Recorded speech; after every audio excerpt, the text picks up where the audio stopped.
Hello, everybody. Welcome tonight tonight.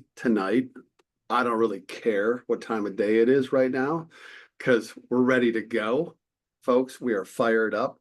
We are ready. We are ready for our democracy. I'm David Domke. I'm one of the leaders of Common Power, and I get the great opportunity to work closely with Dr. Terry Ann Scott on the Institute for Common Power. Dr. Terry Ann and I are the hosts for tonight, but I had a crazy day, and now she's going to take some time off tonight. I just got back from changing a tire. When's the last time, like, you changed a tire? All right, and so I am like so thrilled to be here with all of you. And the focus tonight is, as you've seen in the title, No More Moms for Liberty. It's time for educators for democracy. Tonight, it's going to go like this. I'm going to say a few words to open us up, show a couple video clips from this afternoon. And then we're going to talk about what Moms for Liberty is as an organization and what their goals are. Then we're going to share with you what Educators for Democracy is. It's a spectacular program in the Institute for Common Power, which is the charitable education arm of the Common Power family of organizations. We're going to talk about that. We got three people in particular who lead that body of work, and they're going to take us through that. We're going to then have a potential special guest at 6 o'clock Pacific time, and we'll see if that comes to fruition, but we're hoping it does. It's not Kamala Harris or Tim Walz, so let's just keep our expectations reasonable here, okay? But it's a good, tremendous special guest. And then from 6:15 to 6:45 p.m. Pacific time, we're going to hear from some more of the people who are part of Educators for Democracy. There's a bunch on this call, and for everybody who's not here with us right now, they're here in spirit and heart. We know that. And then we're going to close with a pitch to ask you to support this body of work. This is not a straight out fundraiser tonight. It's not just come and everybody knows, hey, this is what you're going to do. You're going to make a donation. But the reality is this body of work, Educators for Democracy, is so spectacular. And it is so right on point for what this country needs right now. And the people who are participating in it are being so impacted by it, and they're changing the world and their spaces, and they're lifting each other up, and it is just the antidote that we need. If Kamala Harris is going to run a joy campaign, Educators for Democracy is the parallel in the education space. All right, and we're glad to be here. And so we're going to ask you to support us, and I'm going to do most of that lifting on that, but everybody throughout the course of the evening are the people that you will be supporting if you fund us. I will drop into the chat in a little while how to do that. Really, really thrilled and honored to be with you all. Again, I'm David Domke. I'm a professor in the Common Power organization. I work in the Institute for Common Power with Dr. Terry Ann Scott, Dr. Devin Geary, Jordan Schulte, Celestria Hill, Victoria Elias, and we're just thrilled to have you all here tonight. So Common Power is a collection of organizations. It's a C3 charitable education organization. It's a C4, which is a political organization that can do a certain amount of political work. The other portion needs to be education. And then we are also a political action committee, which allows us to do distinct political work, electing officials, going out there trying to pass initiatives to make it easier to vote in this country. And when we do our work and we have our events, we're able, because of the way the organization is set up, to be a mix of all of these three things. The fundraising we're going to ask tonight is all for the C3. And so it will all go towards that because it's going to fund distinctly the education piece of this organization. But we never believe that education by itself is enough. We have a mantra, a slogan that is education to action, that we must do something with the knowledge and the wisdom that we gain from one another. We have to take action. And so Educators for Democracy is one of the ways that this body of work is being carried out in terms of action. In the Institute for Common Power. The Institute for Common Power was founded 2 years ago. Dr. Terry Ann Scott's been the director. I've been part of Common Power since 2018. We knew we needed a national footprint that would be a counter to the conservative attacks on truth and accuracy and honest American history. The Institute for Common Power has risen up and become exactly that. It's a total team effort. It's amazing. We couldn't be more honored and thrilled to be part of this work. And what we're focusing on tonight is a group of teachers, educators from K through through college, who have been participants with us in a body of work in the organization. Let's see. Luke wants to be co-host. Carmen, can you help could you make Luke co-host too? That'd be great. I think you might have to. I tried to make him co-host and it's not. Okay, well, look, we'll get you there, man. We'll get you there by the time it comes to you. So we're all fired up about this body work because in the total words of Tim Walz today, never underestimate teachers. All right. So here's how we're going to open up this event tonight. We're going to listen briefly to a clip from Josh Shapiro, the governor of Pennsylvania, who could have been the vice presidential candidate, was not selected, but was the person who introduced the Harris-Walz ticket tonight. This is the ticket that is fighting for education, fighting for lunches for everybody, fighting for democracy on every front. And Shapiro, to his credit, his great credit, laid the foundation today in his remarks, even though he's not going to be on the ticket. And so let's take a quick listen to his closing words. Somebody took me away from being host. Can you make me back co-host?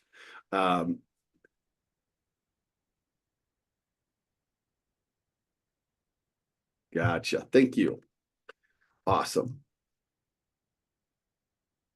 Josh Shapiro in Pennsylvania today, his final words as he's introducing the Harris-Walz ticket today. Are you ready to do your part? Are you ready to form a more perfect union? Are you ready to build an America where no matter what you look like, where you come from, who you love or who you pray to, that this will be a place for you? And are you ready to look the next President of the United States in the eye and say, "Hello, Madam President"? I am too, so let's get to work.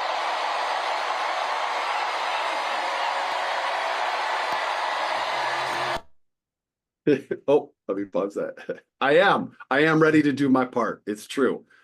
Let's get to work, people, for democracy, for education, for our next generation. And you know what? The vice presidential candidate on the Democratic ticket was a high school social studies teacher, and a coach, and the advisor of the Gay Straight Alliance at his school. I mean, this is what we're talking about. This is Educators for Democracy. Here he is in his words that will carry with us through this event tonight and all the way forward, because it captures who we are in our Educators for Democracy program.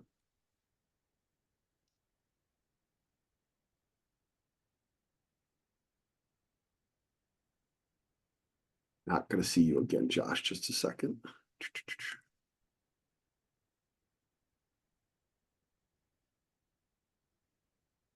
Okay. There we go. We're going to watch this clip a couple times because I want to point out a few things. But here he is, Tim Walz, today, an hour and a half ago. I can't wait for all of you and America to get to know my incredible wife, Gwen, a 29-year public school educator.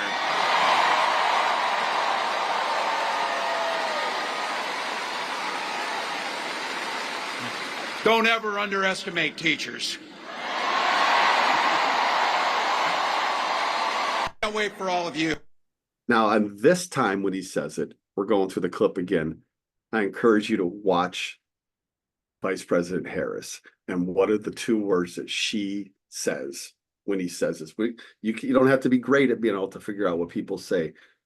I'm not, but even I can tell what she says. And America to get to know my incredible wife, Gwen, a 29-year public school educator.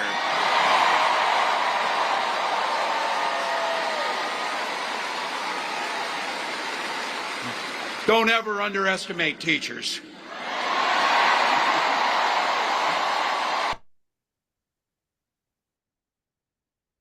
That's right. She says, that's right. The Institute for Common Power is a distinct intervention in our education arena. It's committed to teaching accurately the American story in all of its good and its bad, and it's unfortunate. We're not going to back down from that, not for a chance, not for a moment, not for anybody. Tonight, we want to share with you all a program that is changing us and we believe is on its way to changing an awful lot of our educational space. Educators for Democracy. We're going to start, though, by understanding one other organization, Moms for Liberty, which has been dominating the political space for the last couple of years and is it can be traced back in time to similar organizations before this. Got to understand them in order to understand where Educators for Democracy is going to come in. So I'm going to pass it off now to a colleague, Luke Michener, who's going to talk about Moms for Liberty. All right, thanks, David. I appreciate that. It's tough to follow Governor Walz and Shapiro and Dr. Domke all in a row, but I'll do the best that I can here. It's really good to be with you all tonight. I'm joining you from Seattle, Washington. I'm a social studies teacher at Bellevue High School, suburb of Seattle here, if you're not familiar. And I'm also the most recent member of the Institute team. I'm the senior education specialist with the Institute for Common Power and just started in that role. I'll be doing that part-time while I'm teaching part-time at continuing to teach at Bellevue in the fall as well. So thrilled to be with the Institute. You know, I've known David for a long time. He was one of my undergraduate professors a little over 20 years ago now. Hey. And yeah, I think, you know, one of the reasons I've been drawn to the Institute is, you know, I'm inspired by him and by the work he does and the team that, you know, Charles at CP and Terry at the Institute and Larcy and just the directors at the top of the organization are really doing incredible work. And so, yeah, follow their lead into 2024 here. But David asked me to say a few words tonight about Moms for Liberty, which is an organization that I'm going to, you know, grab a screen here and throw some slides up. I'm a teacher, right? We're going to do that. We'll have some slides tonight. Hopefully you're seeing that on your screen as it pops up here. Who are the Moms for Liberty? Well, according to Donald Trump, they're the best thing that's ever happened to America. Somebody's unmuted there. Can we grab, thank you. Thanks. So Donald Trump was invited to speak at the Moms for Liberty National Summit last summer. This summit's about to happen again. And he's a big fan. So the national outlook for Moms for Liberty right now, and I'll tell you more about who they are, but I want you to know where they are. And basically the answer to that is they're everywhere. So in 2024, Moms for Liberty have, they claim more than 130,000 individual members, 310 chapters, which are by county across the United States, and cover 48 states. These are their founders, Tina Descovich and Tiffany Justice, who were set on school boards in Florida. And in 2021, launched a national effort to try and hold on, rewind. Look at that, I underlined and bolded this for a purpose. January 2021. I'm asking you real quick here to remember what else happened in January of 2021. In the context for January 2021 is January 6th and the insurrection that took place and during the attempted peaceful transfer of power, in which those folks stormed the Capitol and tried to steal away our democracy, something that this group of folks is trying desperately with all of our might to preserve. This organization is founded in the context of that dark moment in American democracy. It's also a moment in which we are deep in COVID. The Moms for Liberty organization grabs onto some of the restrictions that local and state level governments are putting in place during the COVID pandemic to argue that that's an overstep of government, that the government has gone too far, that they're now regulating things that they shouldn't be regulating. And this phrase, "I don't co-parent with the government," is born out of that. They're seeing those government regulations as an overstep to their, quote, individual liberties. They also attack critical race theory, or what they call critical race theory. It's really anything that discusses issues of race or inclusivity or the history of racism. And the Educators for Democracy organization, which is going to talk a little bit more later, is committed to teaching those hard truths. And this organization is committed to burying those hard truths. And I'll talk a little bit more about how they try to do that in a few minutes.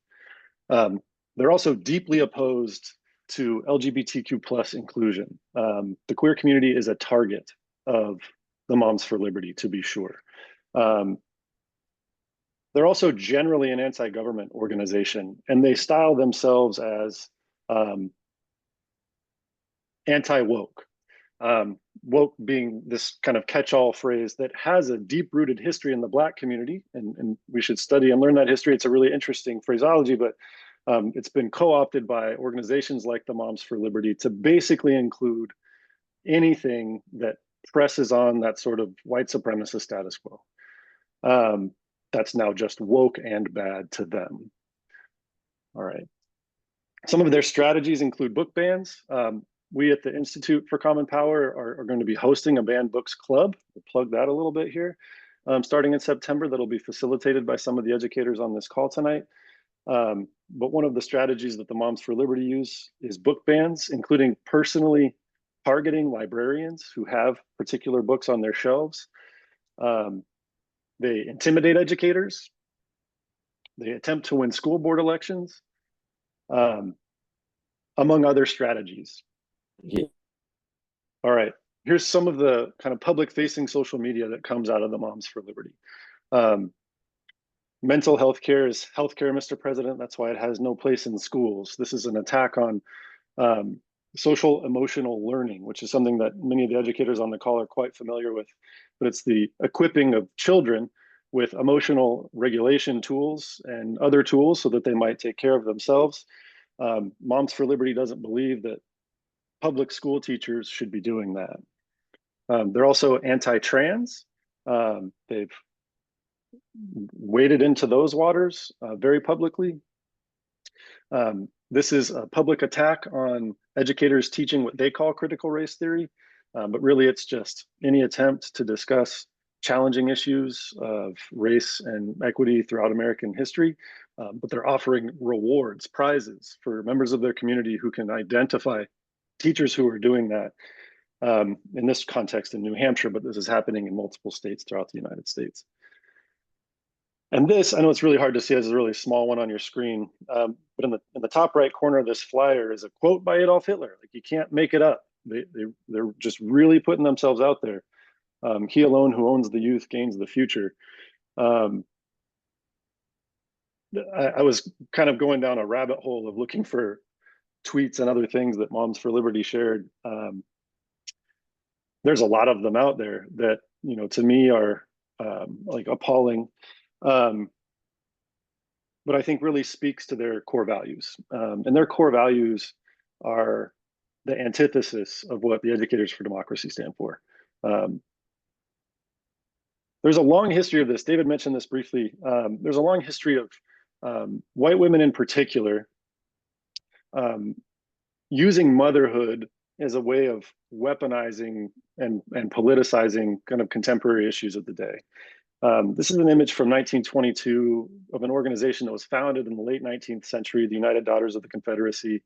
They're, I guess, arguably the most famous of these organizations, but there are many throughout American history that have, like I said, weaponized their motherhood to take political stances that are anti-inclusive, that are kind of pro-white supremacist, I would argue,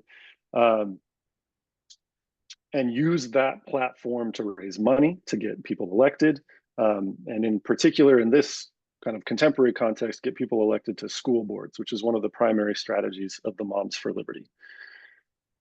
All right. Okay. I'm going to end with this. I'm trying to keep an eye on the time and stick with it here. This is one of my favorite quotes from one of my favorite educators. When we travel to the South with educators, our initial trip down there is to Georgia and Alabama on our Truth and Purpose learning tour for educators. We go to Selma. And in fact, the Common Power organization has made a deep commitment to Selma. We work with Selma and follow the local lead there. It's a really important part of who we are and our identity.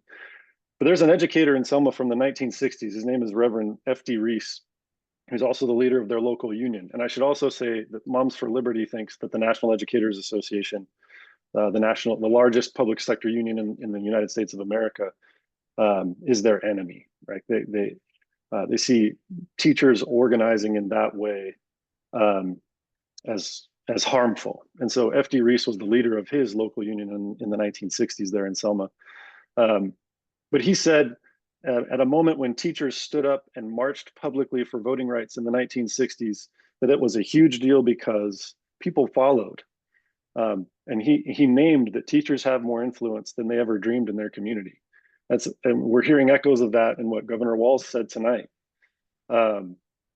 Never underestimate educators.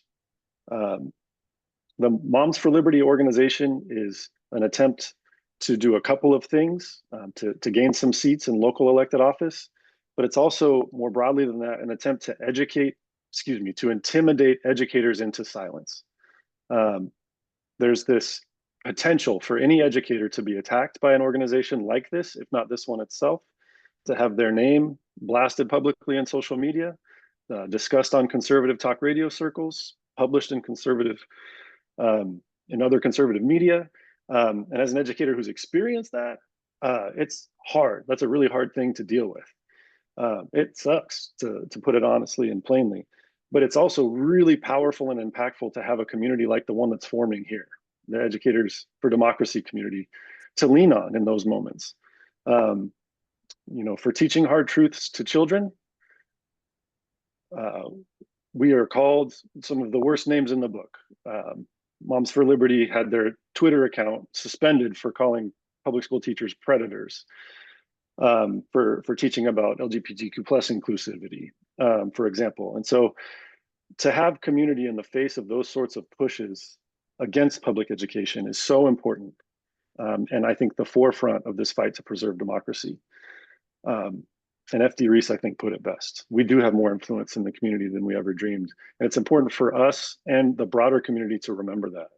It's so heartening to hear a public school teacher who's been elevated to potentially, the vice presidency of the United States, lifting educators back up, when over the last few years, it feels like there have been organizations like Moms for Liberty really trying to hammer us down. Okay, I could ramble on. David, how are we feeling?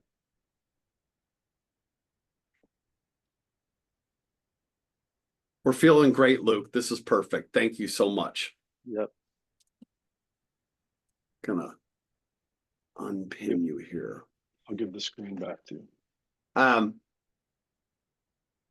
There have been statements already made by colleagues of mine at Common Power that Tim Walz and I are brothers, because we look very similarly and have kind of hair that's kind of similar. And it's true. Pretty much white dudes of a certain age from the upper Midwest could be the same. Jay Molyneux, I'm seeing you on the screen, and you could be our brother too. All right, Jay? All right, for sure. All right. But it's not true. Well, maybe it is true. Don't know. But I will say this in defense of dudes like me and Jay and Tim. He doesn't have much hair left, Tim Walz. And he said it's because he ran lunchroom duty for 20 years as an educator. And that'll do it. All right, that'll do it. But also, everybody I ever knew who ran lunchroom duty really loved those kids. All right, they loved those kids. And that's what we are about here, Educators for Democracy. So I'm going to hand it off to three folks who run this program.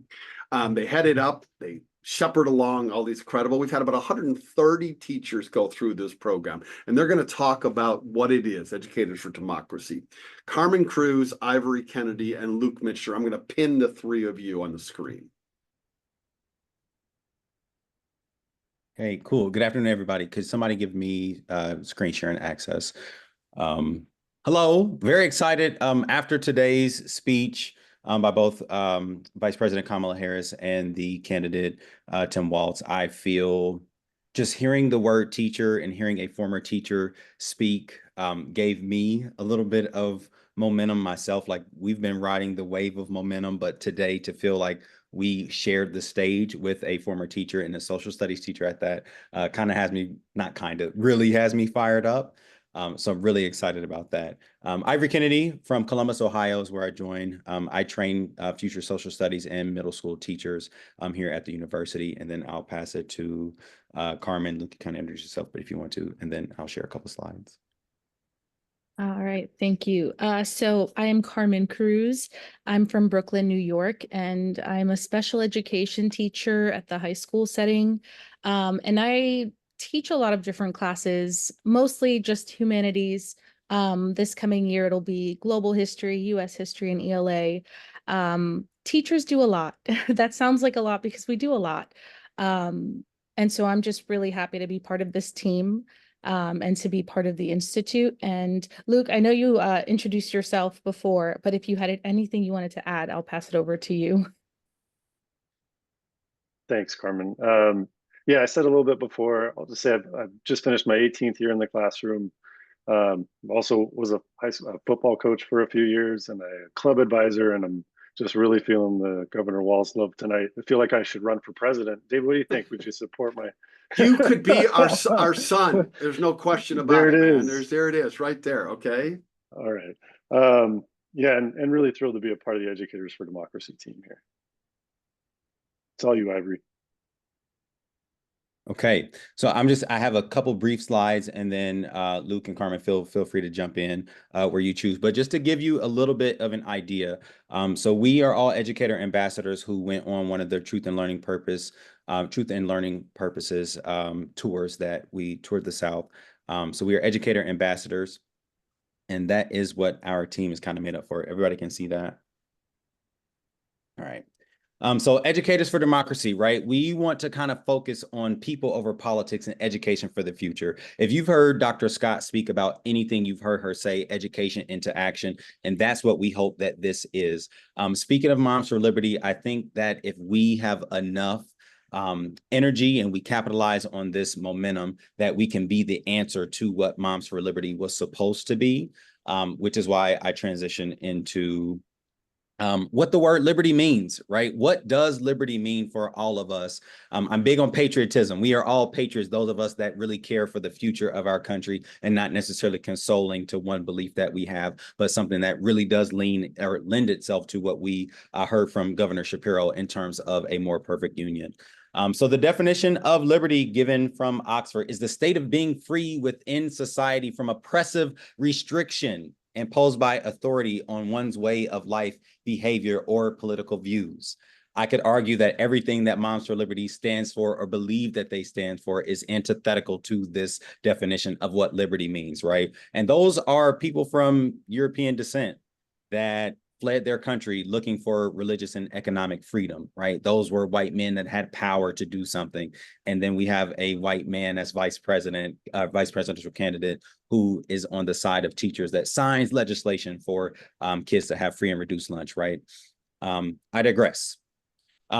So I want to point out something that we might not be very aware of in terms of Vice President Harris's speech. When she says we who believe in, and then fill in the blank, right? We who believe in women's rights believe that we should stand up for, being able to do what we want to do and not be told by our government. She is invoking Ella Baker, and Ella Baker is another civil rights icon who has the phrase, we who believe in freedom will not rest.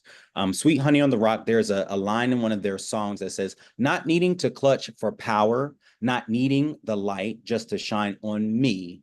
I need to be one in the number as we stand against tyranny. I think Vice President Kamala Harris doesn't get enough credit for exactly what it is that she is saying and who she is invoking, right? This is the civil rights era. These are civil rights icons. These are women who are championing the idea of not just education, but what it means to be free, what liberty truly means. So again, Educators for Democracy being the answer to what it is that Moms for Liberty think that they stand for, because we too want those children to be educated just as good as our children, right? But done in the right way, compassionately, and again, moving us closer to a more perfect union. So this was just a conversation that we had from the symposium.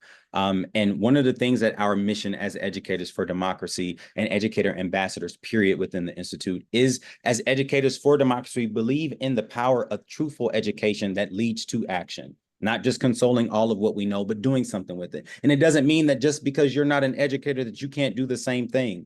What kind of conversations can you have that bring us closer to exactly what it is that we are on the cusp of in terms of the momentum of nominating and then electing a Black woman as vice president? Aimed at being a part of changing the country and the world as we know it. And the beautiful poet Hank Stewart says, a part of his poem, it's our time, it's our turn, and if we don't do our part, it's our fault. So regardless if you have the microphone of a classroom, if you have the platform of whatever it is that you use, what conversations are you having that progress? What conversations are you creating that give us the forward momentum that we seize now? So that's pretty much what I put together, or what we put together as EDF or EFD, Educators for Democracy team. Carmen, if you wanted to jump in and say a few words from your perspective and what it is that you hope for this to turn into, and likewise to you, Luke. And I'll stop sharing my screen. Thank you, Ivory. So I think I just want to speak to just the team and what we do for the Institute. We're really there to foster a community of educators to continue this work. This work is really difficult. We're educators and we're going to give you quotes all the time. But I think the one that drives me is that education is a political act, right? Teaching is never neutral. I think that's Pedagogy of the Oppressed, but correct me if I'm wrong. And I really like, that's actually my email signature for my teaching email, because I think it's so important to center ourselves in that. Every day we walk into the classroom, we have to understand there's this war in education, right? There are so many politicians that are trying to stop education from happening, depending on the type of education that we are teaching, right? So we see a lot of anti-DEI or anti-CRT, and teachers' lives are on the line because their jobs are on the line. What we do as a team is we're supporting the educators that attend these learning tours, and we continue to foster that community. We do that through certain events. So we will have monthly convenings where we check in with one another. It's a very casual check-in where we can just make space for one another. We also have quarterly educator ambassador teach-ins where we have 5 educators who were on a learning tour do a 30-minute lecture.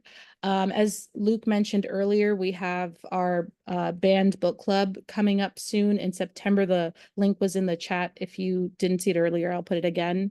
But we're really trying to make spaces where educators can feel safe and supported, because this work has to happen. And it can only happen in community with one another. And we just hope that we're able to continue to sustain this community, because I can tell you, I had a very difficult year. And if I did not have this community, I would have been another statistic of somebody who did not remain in education.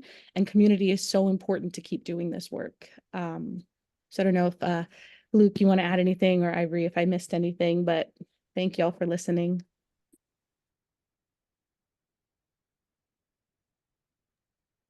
Yeah, I'll jump back in and just say a little thing, some flowers for Ivory here. Here you go, Ivory. I'm handing you virtual flowers. Ivory built this map that's like on your screen right here. And this is, in just 2 years, the Institute is 2 years old, and started its educator outreach with a learning tour in October of 2022. And this is a map of the educators across the country who are now a part of our Educator Ambassador Network. And we're just getting started. We're just getting started. This thing is in its infancy.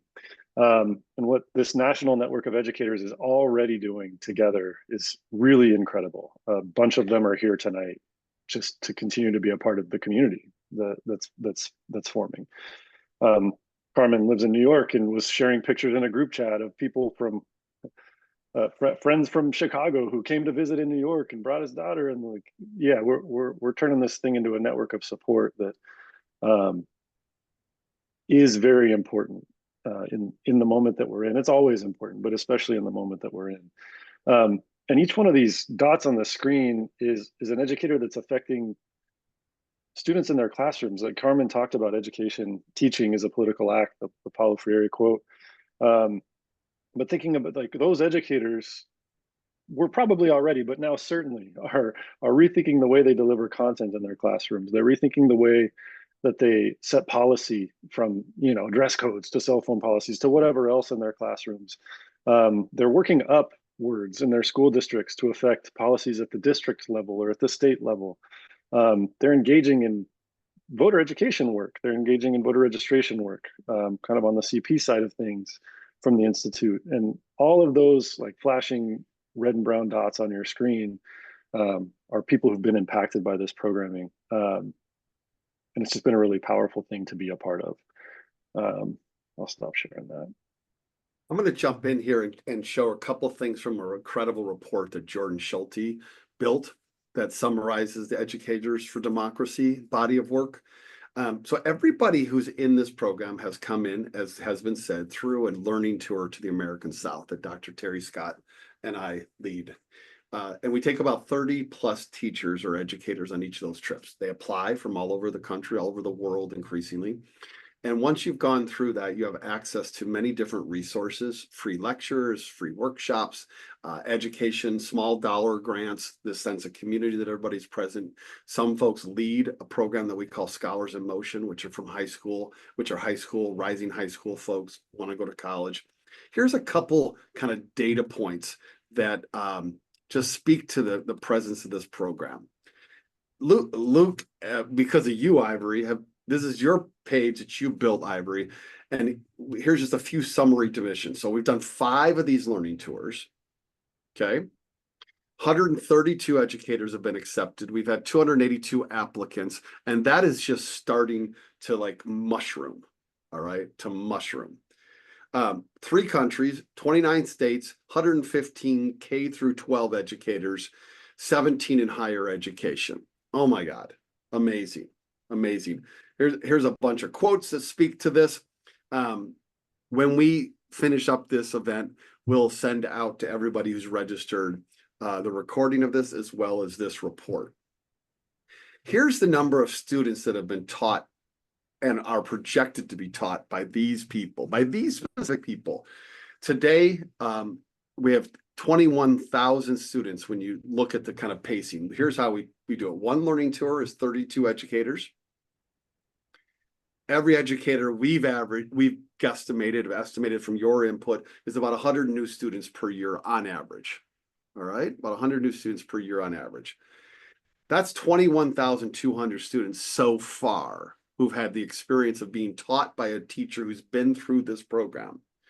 And at our current pace, which is a couple learning tours per year, you can see exponentially how this changes, how this begins to grow and grow and grow.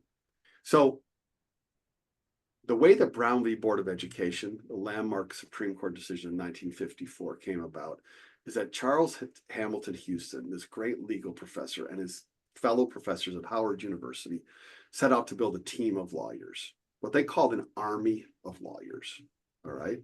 And they built them, and it included within them the great Thurgood Marshall and the great Pauli Murray and Spotswood Robinson and others. And they set out brick by brick, case by case, to build a legal foundation for overturning Plessy v. Ferguson's separate but equal segregationist country. That army of lawyers changed this country. Dr. Terry Ann Scott is building an army of educators here. Our educators for democracy are them. Now, if we don't, and I don't love the military metaphor, I do love a great metaphor, to be clear. But if we don't want to go with the military metaphor, we can talk about a pride, like the Lions, a pride of teachers, of educators, all right? We can talk about a whole bunch, but we're talking about a lot of people with common purpose working together. This is what we're here tonight, is to ask you all to help support this work.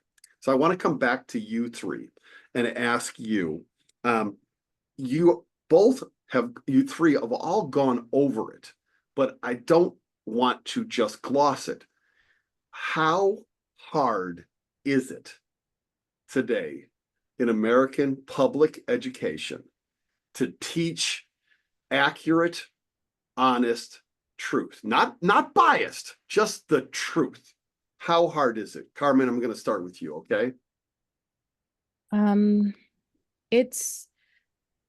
There's so many different layers that you have to combat with this, right? Because you have curriculum, right? And so you have this mandated curriculum, and in many schools, you're not allowed to stray from it. But many curricula that I've encountered, there are a lot of histories that are excluded from them. And so a lot of the history that we're mandated to teach does not reflect the community that we're teaching. So that's the first battle, trying to integrate a lot of the different narratives that should be in the curriculum. That's first. But then the next thing is also, I think families also have to be a part of the process, right? So one thing that I've been starting to lean into is transparency with families in what I'm teaching their child.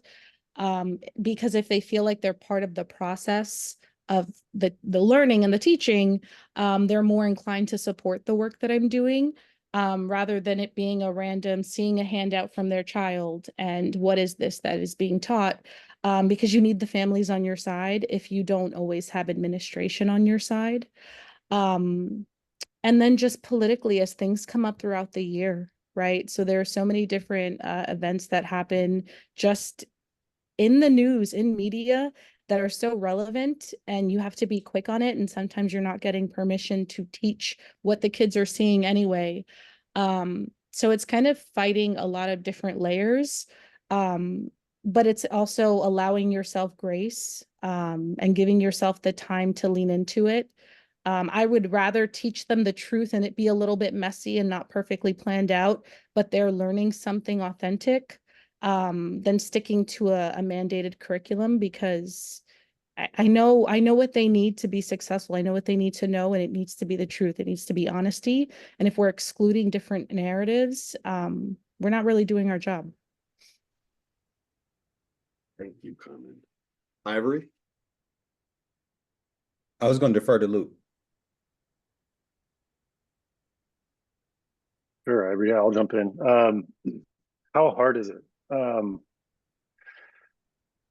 It's pretty hard sometimes. So I kind of have a couple answers to that question. And I think the vast majority of the time, it's not hard. It's not. Like, this job is so fun. I love teaching. I get to hang out with some of the funniest people every day. Kids are so funny and they're smart.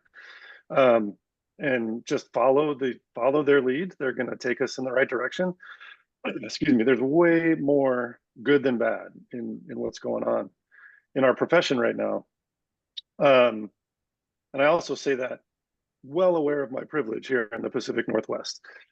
Excuse me. I know we have colleagues on this call in Florida, and you know, we have colleagues in Texas and the Carolinas, et cetera, who are facing other challenges. I'm teaching a class in the fall called AP African American Studies that's been banned in a couple of states. So I recognize that I can say with a bunch of privilege that more days than not are really good days.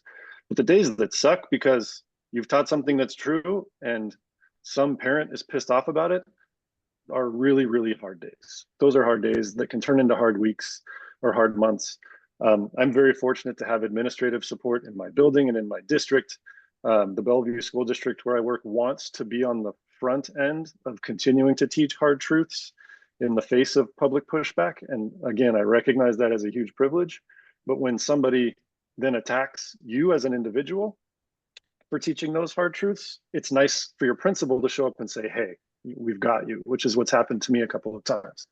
And I know in a lot of cases, and in fact, I know specific people on this call who've told me quite the opposite, that their administrator has shown up and taken the opposite approach. And so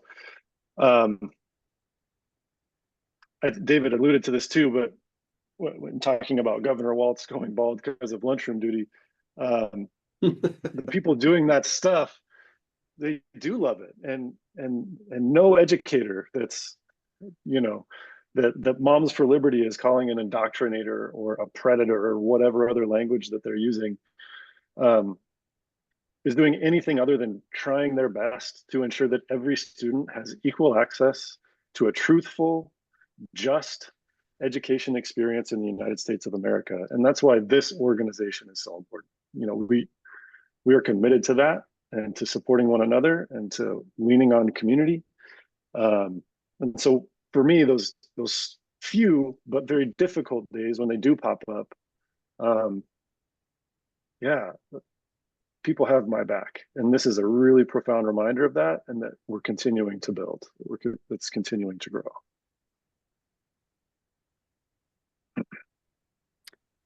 Thank you, Luke, and Carmen. I have shared this with educators that I've interacted with.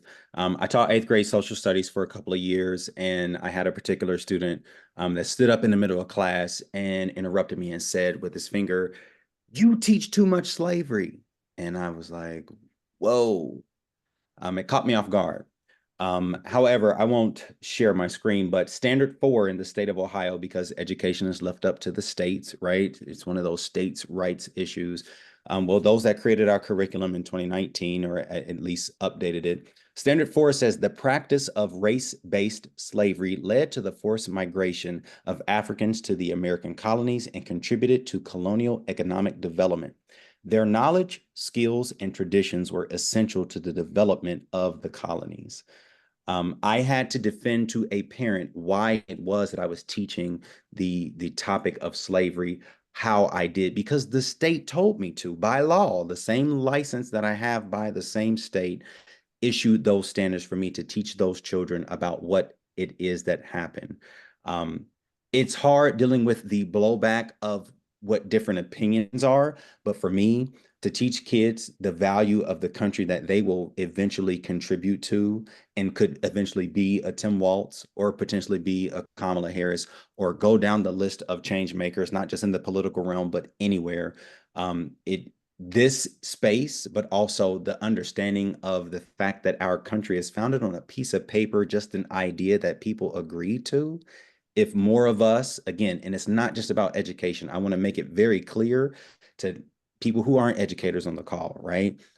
We all have a duty and a job to facilitate conversations, just to have thought, just for people to portray ideas, to get us to where we need to be. And just the Educators for Democracy team is just one arm, is just one tentacle of that matter of change. So yes, dealing with these issues are hard and can be hard, but the more that we lean on each other in spaces like these, I don't see a world in which all of the hate, nonsense, and untruth that is out there can compete with what we do, because the more people that do more good, the more benefit. So yeah, David. Can I jump in real quick? Yeah. All night long, Carmen, all day long. Thank you. So in listening to Luke and Ivory, it just also made me want to center the aspect of joy that comes with this work. So people who donate to the Institute for Common Power, some of that funding goes toward educator grants.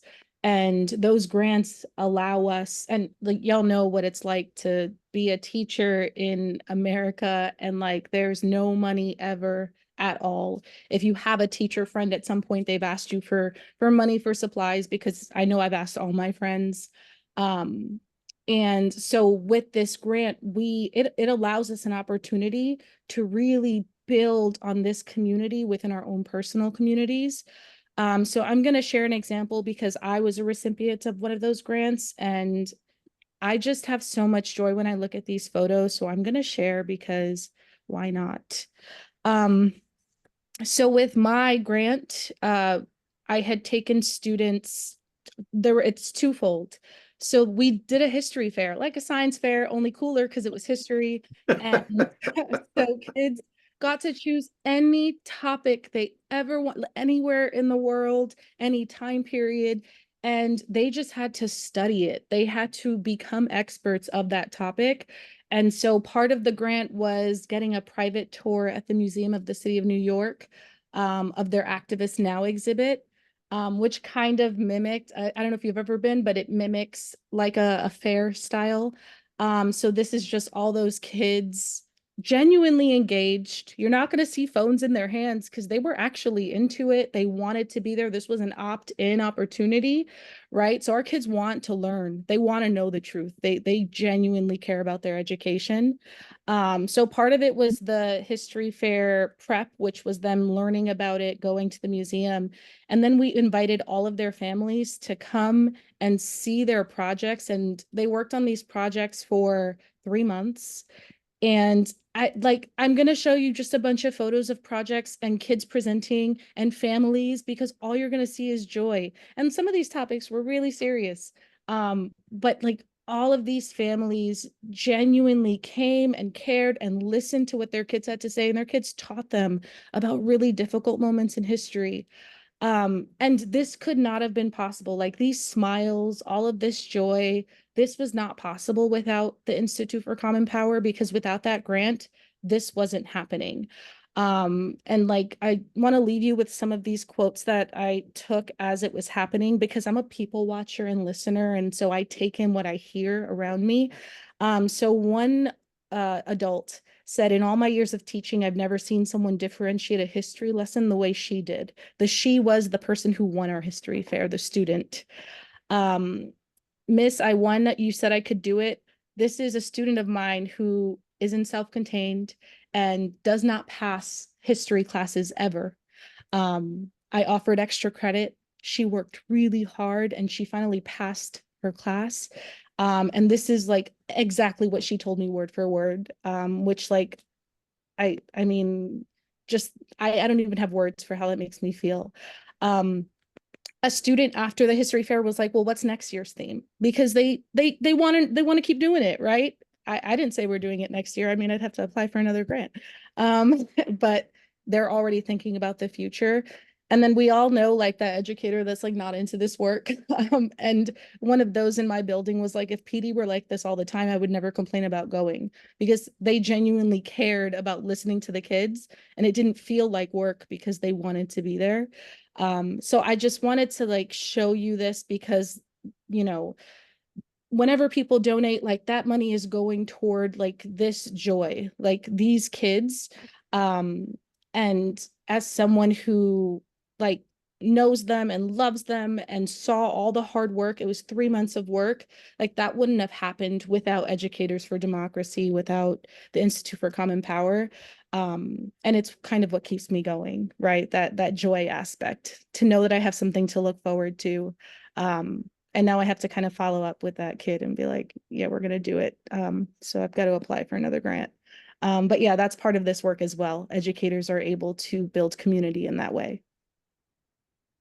Carmen, if I can ask you a question to kind of to end it all, and centering your position as a teacher, as a female educator doing this work for democracy, what would you charge all of us on this call with to do, if it's not next week, tomorrow, in terms of what we decide to do with our voices, our platforms, in terms of promoting democracy for the future of our kids? I think the first thing is listening, right? So listening to our youth and listen to what their needs are. they have a lot of opinions, and oftentimes those opinions are dismissed because they're young. But if you actually listen, they will tell you exactly the path you need to go on, right? So this idea for me came from a student saying how boring history was. And I was like, no, no, it's the best. It's my favorite. I'm going to show you how. So I think it's that. I think it's just listening. The more we listen, the more we can take action, right? Because I think without active listening, we can't be active ourselves. And they have It's a mess under answers, that you thing, know? So right? I think it's that, like, they have all the answers, and we're just there to kind of support them. And it's honestly my honor to be the person that gets to support these kids.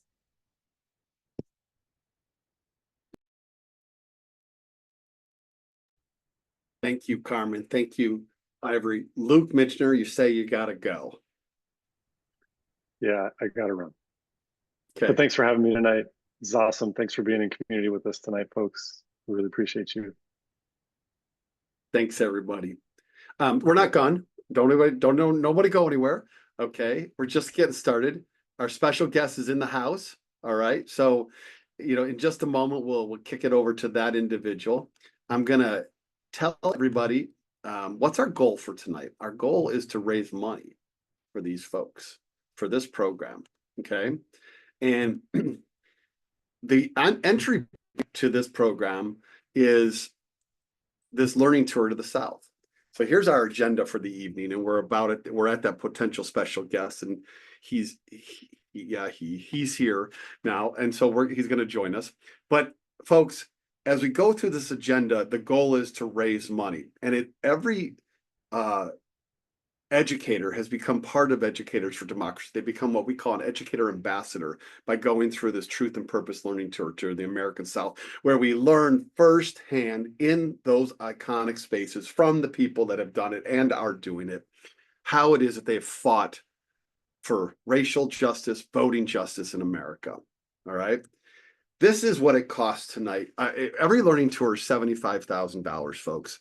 Because we cover airfares, we cover hotels, we cover lodging, we cover food, we cover speakers, museum entries fees. We're not going to ask teachers to pay their way to come on these trips. We're not going to do that. All right. That is not who we are as an organization. Every trip is $75,000 to send 32 teachers on that trip. That's our goal tonight. All right. That's what we're seeking to raise tonight from all of you. Here's the great news. Somebody's already made a $25,000 donation towards this. All right. Somebody's already made that $25,000 donation on one condition. It's got to be matched. Okay. We got to raise the rest of at least 25, hopefully to get to 50. All right. And teachers that are on this call, all you educators, I'm not asking you to make these donations. All right. Now, you do the damn hard work already. You do it every single day. It's the rest of us here, folks. So we're going to come back to this pitch at the end. That's our goal. One bus of these amazing people. All right. Our special guest tonight is Dr. Hassan Jeffries. All right. I'm going to pin him up here. Dr. Jeffries is a friend of the Institute for Common Power. He was our first scholar in residence in Selma, Alabama, at a building that we've got there right next to the Edmund Pettus Bridge. Dr. Terry Ann Scott, who's not with us, able to be here tonight, but is close. They're close friends. Dr. Jeffries and Ivory Kennedy are on a propaganda mission tonight. This is the Ohio State. You notice that they've got the Ohio State on, okay, the second time tonight. From Michigan, which I am. I'm a little bit troubled by all of this, all right? But I love them and I appreciate them so much. Dr. Jeffries, you teach history. You're also, and it's important for us to note this for our community, your brother is the minority leader of the Democratic Party's House of Representatives contingent and will become the next Speaker of the House if the Democrats win, when the Democrats win that majority, all right? So you come from a lot of places, including from Brooklyn. All right. And so, man, you got a good 10 to 15. Just let it rip, please. Well, first, Dave, thank you so much for the warm words of welcome and introduction. Ivory, it's good to see you. Good to see some of the educators I had a chance to hang out with just a couple weeks ago, Jeffrey and Shai and some others. So it's great to be with you. You're right. I come from a family of, my brother Hakeem is minority leader of the House. Democrats take back. I can be partisan for a hot second when Democrats take the House back in the fall. I'm excited about that, but that's my older brother too. I'm like, God damn, I got to deal with it. You know what I'm saying? You got to like, oh, Jesus. I mean, the smack talking that's going to occur. He becomes Speaker of the House is going to be insane. I'm like, all right, I got to, the sacrifices that I have to make for democracy. I don't think everybody fully understands this, but we all have to do what we have to do. We all have to do what we have to do. I was, after I left Selma just a couple of weeks ago, last week, my gosh, this is only 2.5 weeks ago. I spent I just came back from a week in Virginia, in Charlottesville, Virginia, outside of Charlottesville at James Madison's Montpelier. And I was helping to lead a educator workshop on really high school educators, social studies, high school educators, on Reconstruction, right? Like on how to teach. This was a deep dive. I was partnering with some friends from Facing History and ourselves, and we did a sort of 3-4 day deep dive on how to teach Reconstruction accurately and effectively. And I was doing what I do, and we were getting into some hard history, right? I mean, the history of electoral politics and racism and racial terrorism, and how African Americans were defining freedom. And I'm always drawing connections between the past and the present. And when you look at a topic like Reconstruction, oh my goodness, the connections between sort of Reconstruction and the present, both in terms of the hopes and the failures, the use of racism to undermine democracy, racial violence and racial terror to stop the forward movement of democracy is so present. I mean, you can't understand what happened on January 6th unless you understand what happened during Reconstruction. We could have you can draw a straight line. And, towards the end, almost at the last day, there was one educator, and she was from Alabama, and she said, I'm going to put it more delicately and more nicely than what she was saying, but she sort of challenged this idea that we should be, as educators, sort of talking about politics.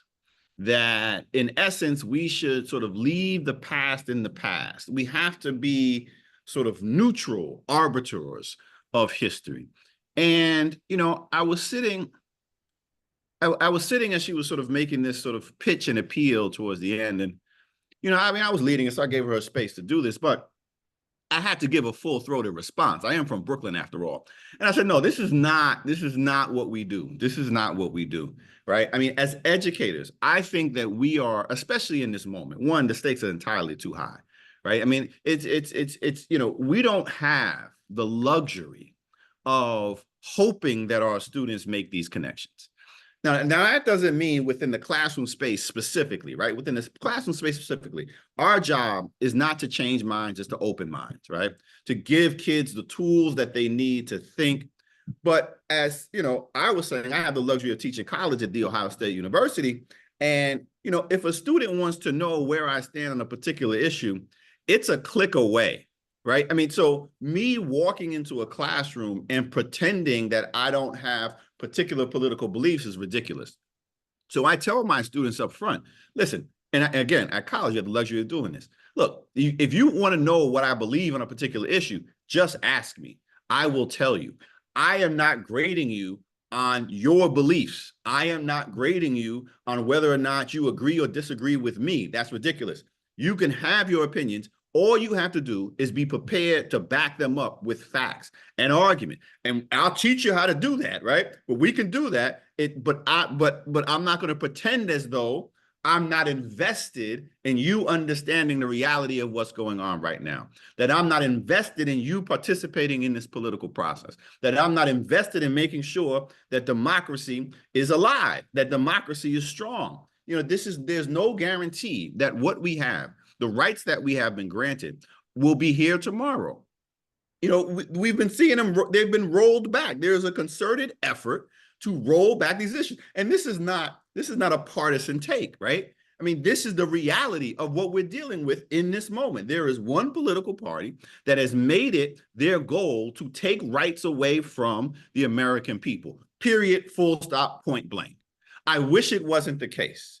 But today, it is the Republican Party. As a historian, we can go back a mere half century, and it was the Democratic Party, right? So it's not a partisan thing. It's where we are in this moment. And we do a disservice, I think, as educators, if we pretend as though that it's somehow sort of neutral, right? That the past stops in 1965 with the Voting Rights Act or with the death of Dr. King, and we're just going to pretend as though the last 40 years didn't happen. We're going to pretend as though our students who just went through in the summer of 2020, the largest public protest in American history, not even close, 20 to 30 million people taken to the streets following the murder of George Floyd. And we're in classrooms not talking about it. And we're just going to sit there and pretend as though they're not thinking about it, right? I mean, it's absurdity. And even more so than that, it's actually criminal. If we as educators do not sort of ignore what it is that they want to learn about, then we are doing them a disservice. Now, some people say, it's like, you know, I forget sometimes, Irie, you know, you can remind me, you understand this too. Like I teach at The Ohio State University. That means I'm a public employee. I forget about that shit sometimes, right? I just be talking and I'm like, oh, that's right, I'm a public employee. But you know, tenure helps.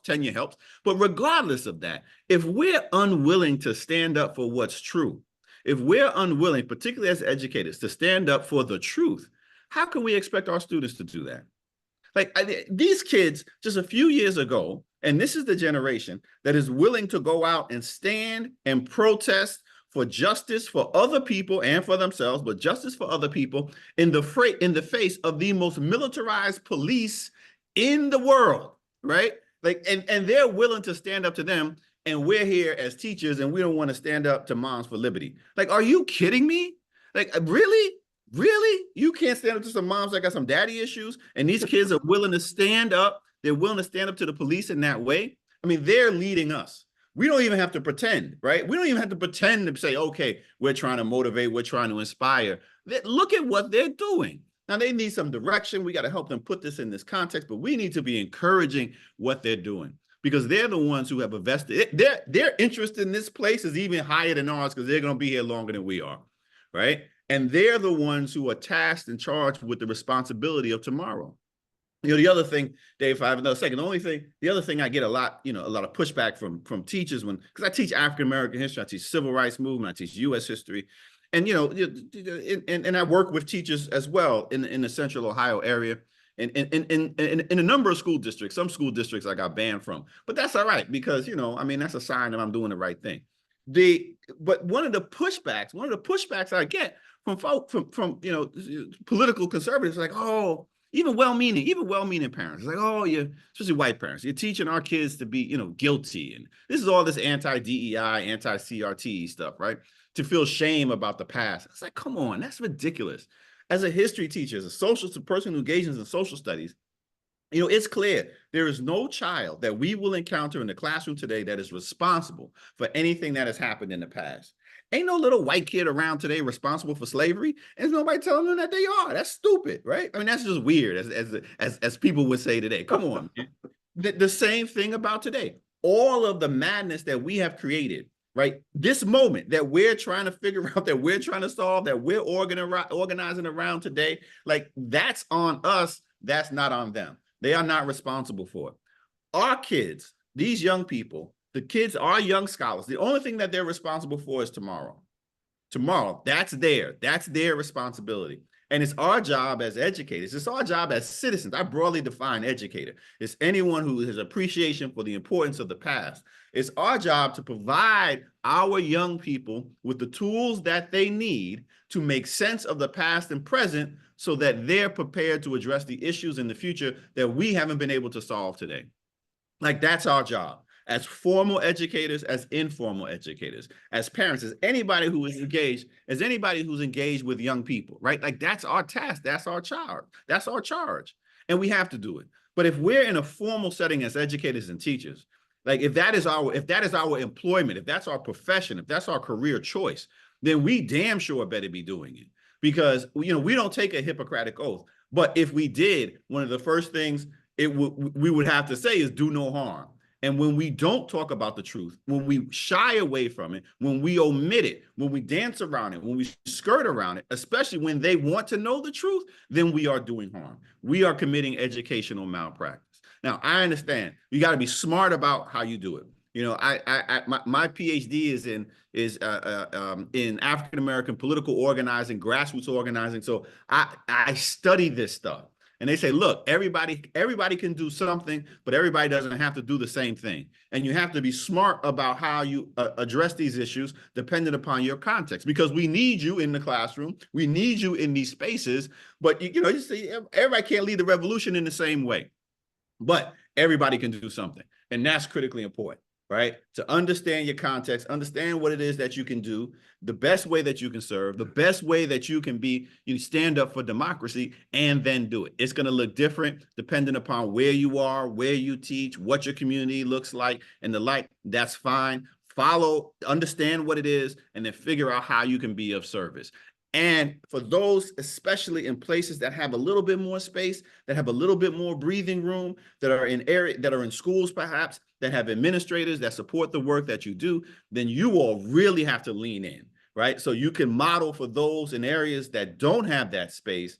You can model for them what can be done so that they can point to you and say, aha, look what they're doing over here. This is what we need to be doing. No white children are melting down because they're talking about slavery, right? And talking about race. We can do it here. So those who have the space to do it, lean into it, model that kind of work, engage with students. The students aren't uncomfortable. The students aren't afraid. We're the ones who get uneasy and antsy when we're talking about these issues, whether in the past or the present. We need to draw on them, draw on their strength, and give them what they need. Dr. Jeffries, man, thank you for bringing it. And that's what we brought you here for, is to bring it. And then it's our job to go do work with this. Thank you so much, sir, for your commitment, your heart, and your truth. Thank you for coming by. Yeah, no, of course. I appreciate it. And thank you, Dave. Thank the Common Power team, but also most importantly, thank you to all the teachers and educators, again, broadly defined, who are on here, and all those who support educators, because you all are on the front lines. Right. I teach a couple students. I act like I'm a teacher, right? But y'all are the ones who are really doing the good work, and you're doing the good work. We wouldn't be fighting this battle right now, right? This pushback, if you all as educators weren't successful in teaching these kids. Right? If you weren't motivating and exciting them. So those who are supporting educators, this is a pushback because we were actually winning and we were doing the work. It was working, right? Kids were coming home talking about, we got some problems in this world and we're going to fix them. So keep up the work, keep doing it. And in any way that I can support, I am certainly here to help do that. Thank you, sir. Thank you, Dr. All right. Jeff. Y'all take care. All right. Thank you. All right. So exposure to someone like Dr. Jeffries is an almost everyday occurrence, actually, in the Institute for Common Power. People can pay for him to come to his lectures, but the Educators for Democracy, those ambassadors, they get to come for these for free. We just took about 30 educators to Selma. He was referencing, it's been referenced here for a symposium. Dr. Jeffries spent a couple days with them. That kind of inspiration, that kind of wisdom, that kind of determination, that's what this Educators for Democracy is, folks. We're trying to raise $75,000 for a learning tour. To get there, it's going to take all of us. Time and treasure is what we talk about at Common Power. Time and treasure. In his words of the organizing kind of mantra, not everybody can do everything, but everybody can do something. All right. And we need your support. Everybody, we need your support. We're now going to move into the final main segment of this evening, which is to hear even more from Educators for Democracy, the ambassadors.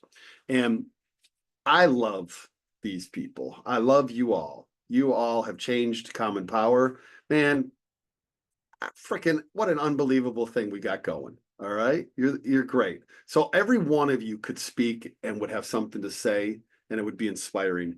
We don't have quite that much time tonight to do that. And I also know that those who are going to speak, any of you could go far longer than we've asked you to go. We've asked everybody to go 2 to 3 minutes. I'm setting my timer right here. Okay, it's going to go off at 2.5 minutes. 2.5 minutes means bring it in.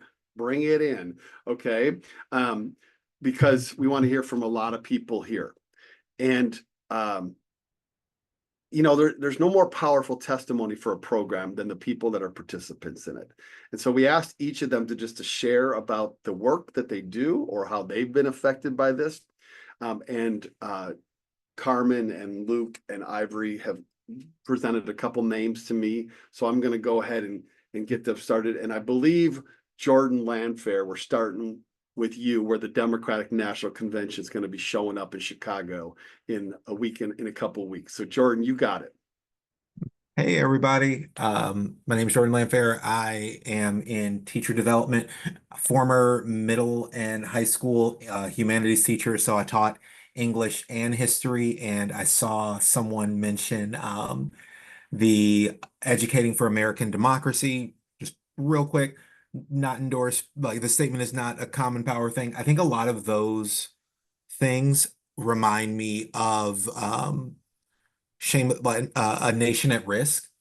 A lot of the conversations that we have around civics and who we are as a country and how we're teaching it and where we want to go is based very much in this fear that we don't have a national identity, that we aren't teaching and espousing the right values, that we aren't creating space for what an American identity is supposed to be. And I think that's one of the things that always stands out to me about being on these tours is I don't have to imagine what an American identity is supposed to be because I'm spending time listening to and being with the people who have fought for the very soul and heart of America. One of the things that will forever stand with me, and Carmen is actually on this call, but we all actually got to go across the Edmund Pettus Bridge, and we were led by Bob Zellner, Mr. Charles Malden, and a few other of the actual foot soldiers. And we went 2 by 2, the same way they did, the same way that, you go over that hill and you have no clue what's on the other end.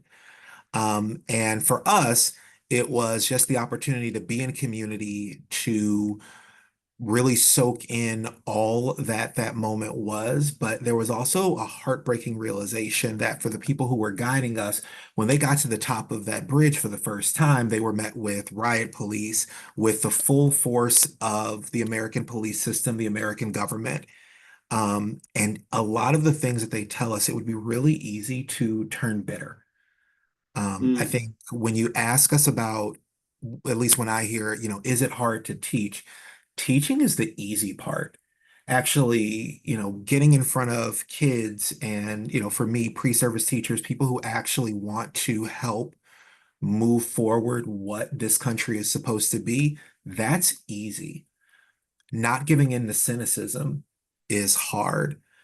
Feeling as though I can still make a difference amidst all the things that my kids are going to see is hard.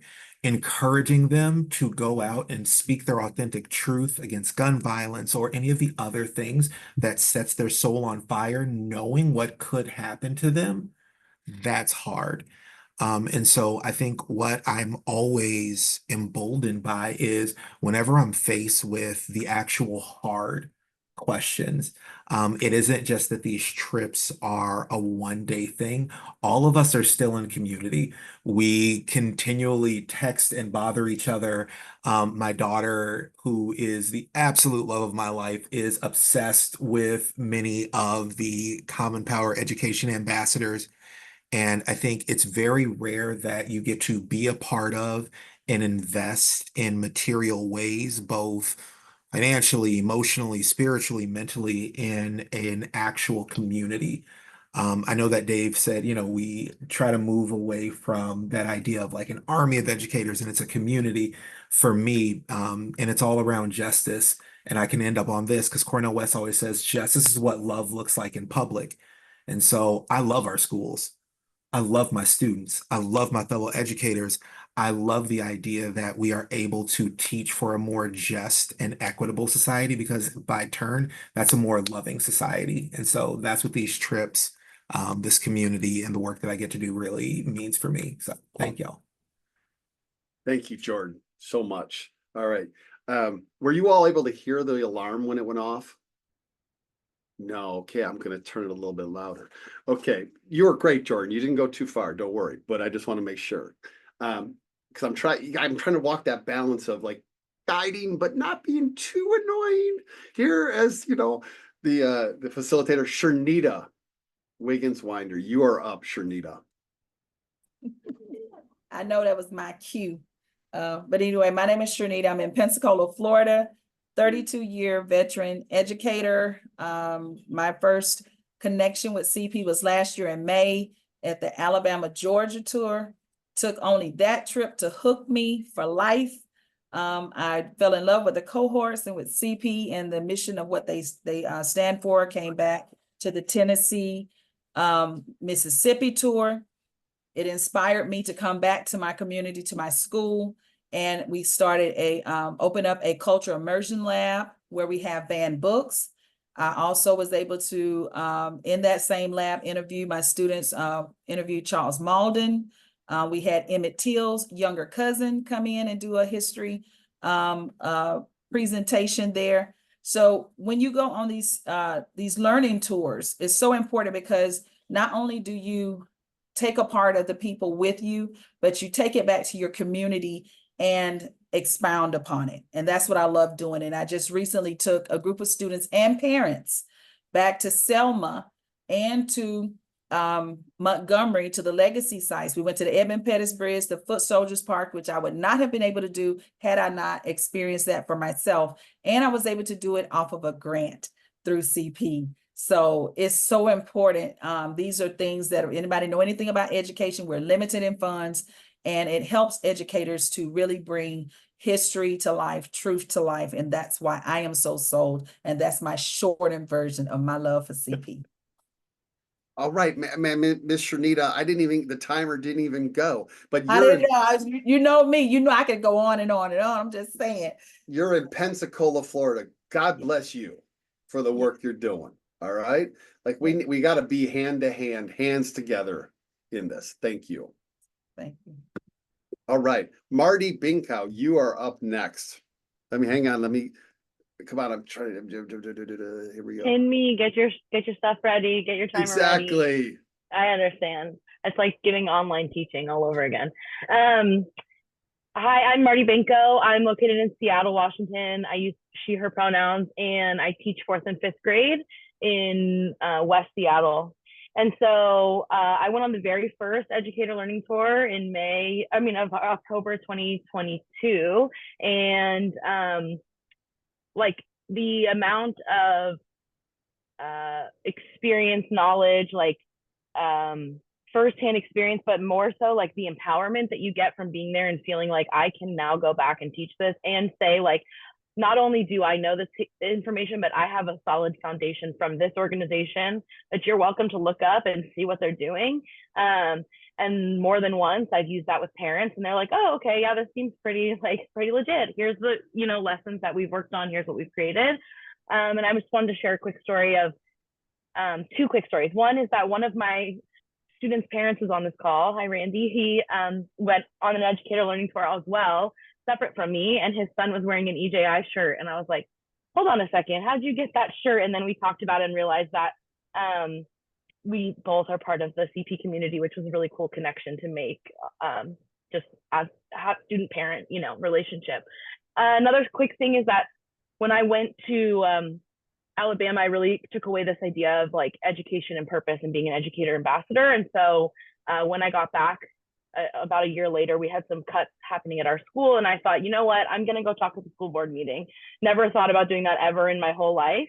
But I thought, I can do that, right? Like if people can like walk across the Edmund Pettus Bridge, like I can go to the school board meeting. It's not as scary. And so I went, I said my piece, I had my whole little thing prepared, all my details, all my facts, and I made it on the news. And then the next day, I had told my students I was going to do it. The next day, kids were like, "You were on the news, you were on the news." So we watched it in class. We watched me on the news. They went crazy. They were shouting. They were like up on their desks, and they were so happy. And I was like, wow, this is a really cool experience, because one of these kids is one day going to be like, should I go talk at the school board? Should I go do this thing? Should I stand up for this thing that I believe in? And like, I think seeing your teacher up in front of the school board speaking on behalf of you is a very powerful experience. And I definitely would not have had that push and confidence to do that without having attended the Educator Learning Tour. Thanks. All right, Marty. Did you hear that alarm, Marty? No, I didn't hear an alarm. Did I go No, over? it just went off. Yeah. Hey, one No. quick thing to mention with you, Marty, here is that all of the participants in our trips, all the educators for democracy, they have to produce a lesson plan, right? You produce a lesson plan that you share, that you all share with us, and then we make publicly available. And Marty, you've been in the lead of kind of like making those all look consistent and usable for people. Yeah, I can talk to it really quickly if I have my 30 more seconds. Yeah. So when I got back from my trip, immediately I was like, there has to be more that I can do. There's something else I want to do. And during COVID, I got really into making my lessons look a certain way and look cool and engaging, because I couldn't figure out how to engage kids otherwise. And so when I turned in my lesson plan, I said, hey, can I do this with all these other lesson plans that you already have that are amazing, and take all the information, put it in a standardized form, make it easy and ready to use for educators. So I've been working on that. We've done like, I would say over 30 or 40 lessons at this point. And I'm just taking this amazing information that teachers themselves are putting, together, and just putting them in the CP formatting and getting them ready to go. So that's been a really cool experience as well. And Marty, that's been so great. Thank you. Dr. Terry Ann Scott says one of the most visited sites in the Common Power set of web pages are those lesson plans. People use those lesson plans, and they're free for anybody to use. For sure. And many teachers that haven't even gone on a learning tour are using those lesson plans. So that's pretty cool too. Sure. Okay, awesome. And Terry, I see your messages. No problem. People come and go on these Zoom calls all the time. All right, next up is Jeffrey White from New York City. Just a heads up, David, Zoom has, and if you've updated it, it's like this for everyone, but it has voice isolation. So the only thing that you're going to hear is your voice. It's not going to, we're not going to hear background noise. That's just one of the updates part of Zoom. Oh, really? That's part of the reason why we may not be able to hear your alarm. Okay, I've been outside in the streets of New York when we did that 24-hour teach-in, and I shared my poem. I don't know if you heard it in the background, but it was crazy. But you probably didn't hear it because Zoom had the voice isolation on. So that's probably why we can't hear your alarm. Okay. All right. Well, since you're wearing a Dallas Cowboys jersey, you're out. Okay. Everyone's you're out. But it's not. It's all right. It's the same vibes. It's the same vibes. All right, take it. Go ahead, sir. So my name is Jeffrey White. I'm an educator here in Brooklyn, New York. I teach high school, 9th grade English, and then 11th and 12th grade AP African American Studies. I'm also an adjunct professor at John Jay College of Criminal Justice, teaching Africana Studies. I teach an institutionalized racism course. And I think for me, the moment that profoundly touched me was crossing that Edmund Pettus Bridge, as Jordan shared earlier. So we were on the same trip. I participated on the May 2023 trip, which I have coined, David, as the blueprint. We are the best of the best. Every trip wishes they could be us. But that's part of our community. We have that rivalry, but it's all in love and all in joy. But as I crossed that bridge, I couldn't hold back my emotions. There was wonder, reverence, gratitude, a deep connection to the struggle and sacrifice being led by Charles Malden, a foot soldier that was there on Bloody Sunday, and then our 21st century foot soldier, Dr. Scott. we held hand in hand and we sang songs of liberation, and I felt the ancestors surround me and say, "This is yours now." Wow. And I couldn't hold it in. My auntie right there, Miss Faye, embraced me with all the love that I needed to be strong or not be strong in that moment. But in that moment, I found my purpose. It was in a time where I was ready to leave education. I'm a 10-year educator now. At the time, I was a 8-year educator. I started my career at Rikers Island Correctional Facility. And education, as being one of the only Black men at my school, 3 of us, former colleagues with Carmen Cruz, so she knows our struggle. That school and my experience really wrung me dry, and I was ready to leave education. But in that moment, I felt the ancestors say, "Your time is not done." And because of that, it catapulted me into this platform to be able to spread my wings in ways I which I probably didn't know that I had and the ability to do. I was appointed by the New York City Mayor's office through the Office of Youth Safety and Development to create racial equity curriculum and coach teachers on how to implement that curriculum, along with being supported by Common Power to support our LGBTQ cousins at the school that I formerly taught at, having a drag queen reading of banned books right at the peak of when DeSantis had administered that heinous bill. So I think for me, if it was not for this trip, the age-old question that I always received in both therapists that I had, what is your purpose on life? What do you think your purpose on this earth is? If it was not for that trip, I would not have found it. And the purpose is to fight for racial equity and ensure that the sacrifice of my ancestors don't go in vain. So I use my privilege in New York. And it's kind of odd to say as a Black man in education when you're the minority that you have privilege, but there's a progressive bubble that I live in. But I use my platform to be able to give the platform for others to fight for racial equity within my community, to fight for racial equity within my school community, within my community at large. And I'm surrounded by individuals like these individuals who have lifted me up and held me when I didn't have any more in me. So I thank you all for always supporting me and seeing me, and seeing in me that what I didn't see in myself. And I continuously come back to this community because I need it, because it has taken it. We are, like we said before, at a rhetorical political war right now within education. And if it's not for this community, I don't think I would be able to go on to fulfill that purpose that I found as I crossed that Edmonds Pettus Bridge. Thanks, Jeffrey. I didn't need to kind of drop you off there. I thought you'd stop. Thank you so much. This community also is going to host several nights around the Democratic National Convention. The educators are going to host the Thursday night specifically around the convention, and Common Power is going to pick up Monday, Tuesday, Wednesday. So we're going to have the DNC channel where everybody can come, spend a couple hours, watch some speeches, and talk about it and be in community, because being in community is part of this work. Educators for Democracy are modeling it for us. Rob Smith, you're up. All right, hey guys, my name's Rob Smith. I teach in a pretty rural district outside of Seattle, Washington, dominantly white district. When I was introduced to Common Power, I was a little uneasy. Like I loved the work that they were doing, but wasn't sure it was for me, or that I would belong in that community. But then I met people like my friend Jeffrey. I love you, man, but you are a tough guy to follow. And I realized that, like Dr. Jeffries was saying, we all have a place in this and we all have work to do. My district is sometimes a little uneasy about teaching truth. My superintendent is very supportive, but we have teachers within our building and we have administrators at various levels that are not on board.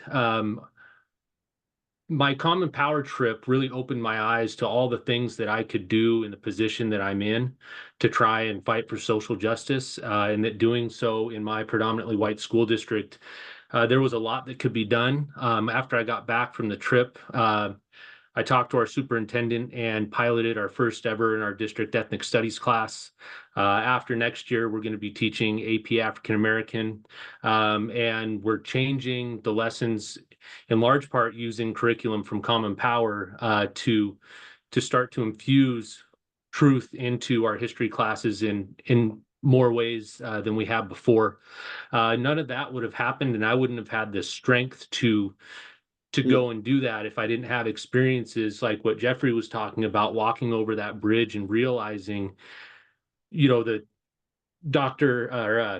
Charles Malden told us that our spirit was with him that day, that we weren't physically there, but our spirit was. And that was wildly inspiring to me that there is a place for me in this work, and that there's value that I can add. And Common Power provided that in the beautiful community, just this amazing community that it's created. I have friends like that fly out here. We want to see each other outside of just our trips with CP. It's just a beautiful thing. It's been inspiring, and it's really been transformative for me as an educator and as a human being. And I'm actually going to take some of my friends and family, and we're going to try and replicate one of the learning tours just with our families, because I need to share this with everybody I can. Hey, Rob, thanks so much, man. I can't even imagine like what even is at risk for you to come on this call tonight and to talk about this stuff. Oh, we've all got to put ourselves out there, and like this is not me being beaten and tear gassed and anything like that at this point. So yeah, we do what we can. CP is the inspiration to do that. Thank you, Rob. Absolutely. Thank you. Thanks, guys. All right, we got two more for sure. We got next up, Meg O'Brien. Meg. Hi, everyone. So I'm Meg O'Brien, and I actually teach up in Massachusetts. I teach 8th grade U.S. history and 9th grade world history. And I mean, it might sound like a cliche to say that like going on the Common Power trip changed my life, but it really did.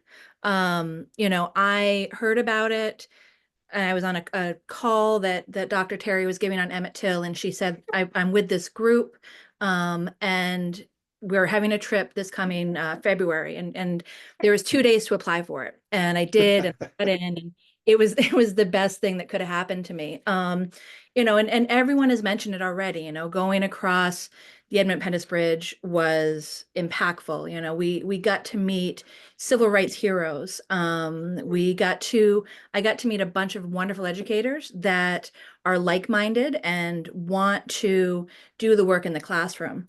But as I was, when Luke reached out about speaking on this, I was trying to think of how to tie it in. And the one thing that stood out to me was part of the trip was we went and went into the Capitol building. And as we walked through, we had this tour, and seeing how students in Alabama go and learn history, learn history that is distorted, and hearing that I can't remember the numbers. It like in the spring they were saying it was 20 school groups a week, or it was a huge amount.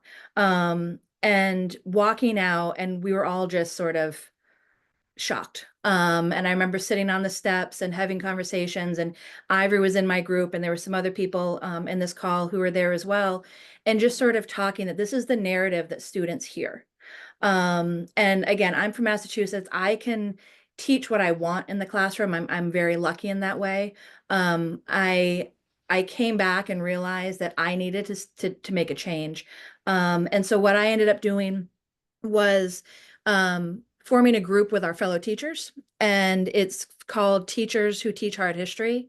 And it's a group of about now 21 of us, and my school's K-9, who get together, and I lead a group to try to say that we all should be teaching this history. It's something that, even though our school is predominantly white, the students need to hear it. And like Dr. Jeffrey said, these students aren't responsible for slavery. They weren't there when it was happening, but they need to know about it and they need to have those conversations and not shying away from that. And so that's something that Common Power gave me that background to feel comfortable to go back and share that with our teachers. And is the community that they continue to provide gives me phone calls once a month where I can have conversations with other teachers who are going through different things. And the other thing that I'm working on this year, and possibly, hearing about a grant might be wonderful, is bringing a group of students on a trip like this and bringing them down to Selma and having them learn these things and having a very intentional trip where they can experience things, learn, and I wouldn't be doing any of this if it hadn't been for the groundwork that Common Power gave me and continues to provide me. So I am very grateful to Common Power and everything that it has provided. Meg, thank you so much. Thank you. Thank you. All right. Got 3 people left. And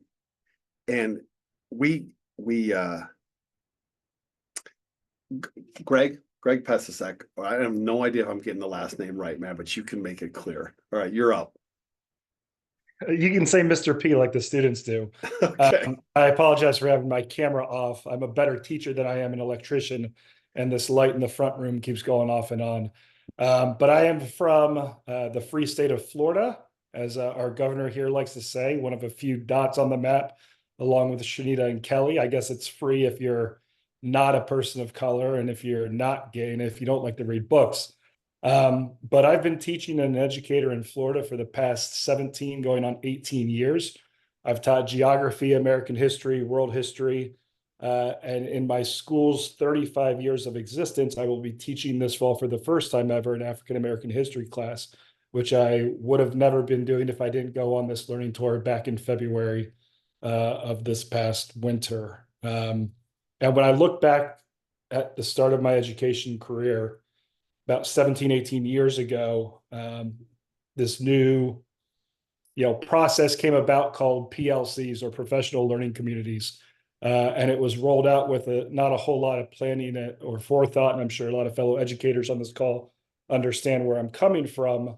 And it was just one more thing to do, another kind of legislative intervention that just inconvenienced us teachers. But if we were to fast forward to where we're at today, and I look at everything that I've been a part of and that we've been a part of with Common Power and the Institute, I mean, this is the epitome, the exemplar of what a professional learning community is and what a professional learning community does. And not to mention a PLC that also has a lot of fun outside of everything that we accomplish and learn from one another. And so since I joined last year, after the 24-hour teach-in, I took part in the learning tour in February. I'll be heading back to the South again in September. This week, a couple of us are celebrating the anniversary of the Voting Rights Act, and so we held local voter registration drives in our hometowns. And there's one more thing. What else do we got going on? I can't even go because, unfortunately, having to go last, hearing what everybody else has to say, you cross off everything that everybody has already said. So I'm trying to bring something new to the table. And so I guess I'll end by saying that in light of what Dr. Jeffries brought this evening and kind of our duty and responsibility of educators to teach the truth. I always used to say that I like teaching. I love teaching. It's fun. And it's still fun. I still love teaching, but it's just different ever since getting connected with Common Power over the past year. And I'll share this tidbit with you. It's where I teach in Apopka, Florida.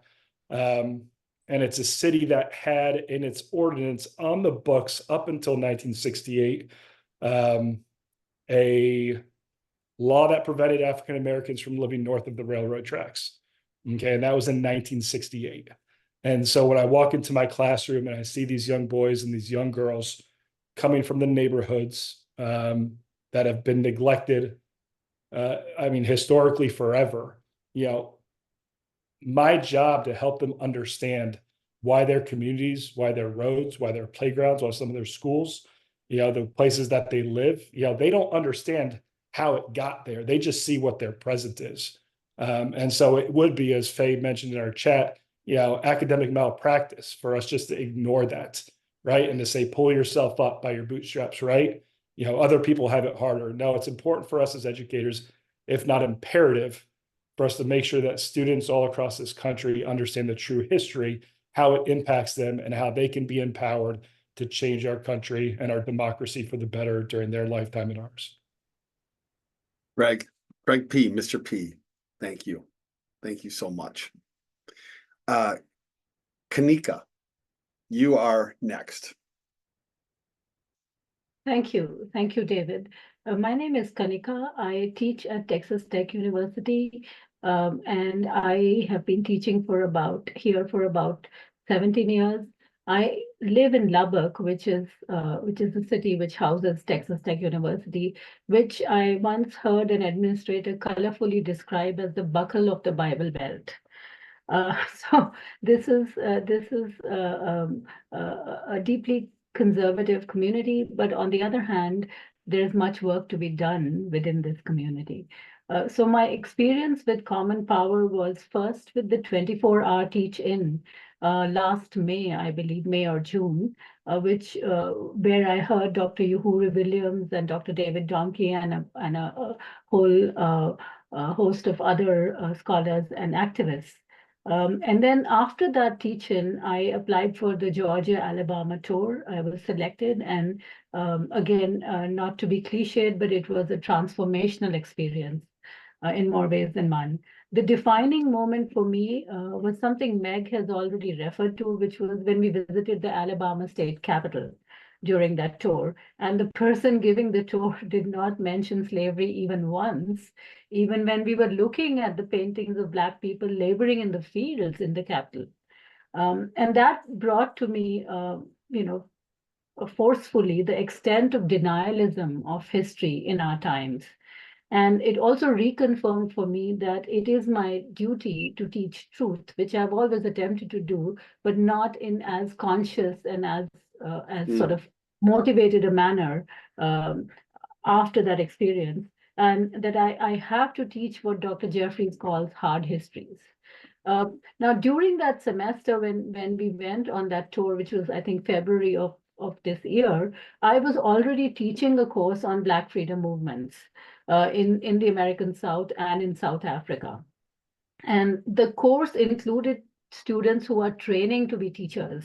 Of course, these are graduate students, but at least 3 or 4 of them were getting their MA certifications to teach high school students.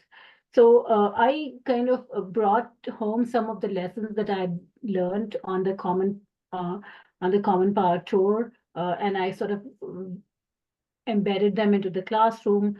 I forcefully sort of made the course more about voting rights than I had originally intended. And that was one of the sort of the inspiring things which the tour led me to do. I also made lesson plans on women leaders in the civil rights movement as part of that experience. I did not know then that there was a historicity to that, but also that there was to be a through line to the present, because the nomination of Vice President Kamala Harris as the presidential candidate kind of ties into that trajectory of women leaders in the civil rights movement, and kind of the potential for women to assume leadership positions, particularly when it came to voting rights, people like Fannie Lou Hamer, people like Ella Baker, and others. One of the effects of that trip, but also one of the sort of the lessons I carried forward, was that we really need to be on guard against authoritarianism.